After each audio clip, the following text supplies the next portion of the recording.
আপনারা যে মেশিনটা দেখছেন এটা শুধু চায়না থেকে নিয়ে আসা হয়েছে। এটা মা মৌ খামার মেশিনটা বসিয়েছে ইসাখাদা গ্রামে।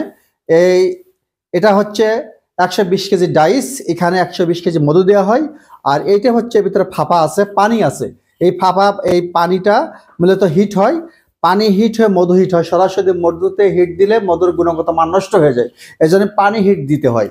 এরপর যখন 45 ডিগ্রি সেলসিয়াস তাপমাত্রা উঠবে তখন আমরা এই সুইচি টিপ দেব। এর এখানে টিপ দিলে এখানে ফিল্টার হবে। এই যে ফিল্টার দেখছেন, এই ফিল্টার হওয়ার পরে মধুটা এখানে চলে আসবে, ফিল্টার হয়ে ভ্যাকুয়ামের ভিতরে চলে আসবে।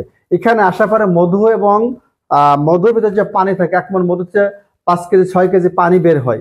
এই পানিটা আপনার মধু এবং পানি ডিভাইডেড হয় এই মেশিনের ভিতরে, এটা বলা হয় ভ্যাকুয়াম।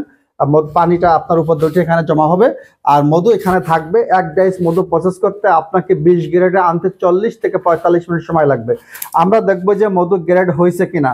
একটা বিএসটিআই অনুমোদিত মধু হচ্ছে 20 গ্রেড এবং আদর্শ 20 গ্রেড। আমরা এখানে দেখবো যে মধু গ্রেড হয়েছে কিনা।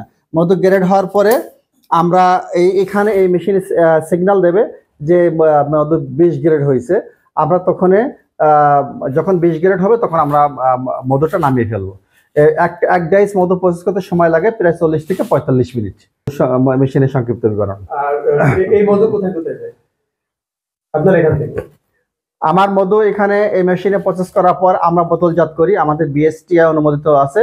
আমরা বোতলজাত করে সারা বাংলাদেশে মধুগুলো আমরা সেল দিই যেখানে যে অর্ডার থাকে। এবং আমাদের মধু মা মৌ খামারের মধু ইতিমধ্যে ভারতে সহ কয়েকটা রাষ্ট্রে মধুগুলো গিয়েছে। আমরা ইতিমধ্যে 60 মণ মধু আমরা বিদেশে পাঠিয়েছি।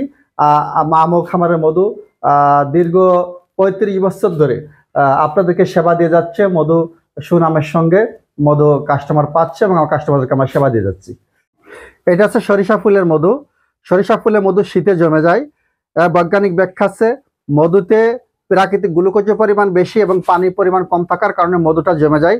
কিন্তু এটা অনেকে জানে না, না জানার কারণে মধু সম্পর্কে অনেক নেগেটিভ ধারণা করে। কিন্তু ভালো মানের মধু সরিষা ফুলের এবং ধনিয়া ফুলের মধু অবশ্যই জমবে শীতে।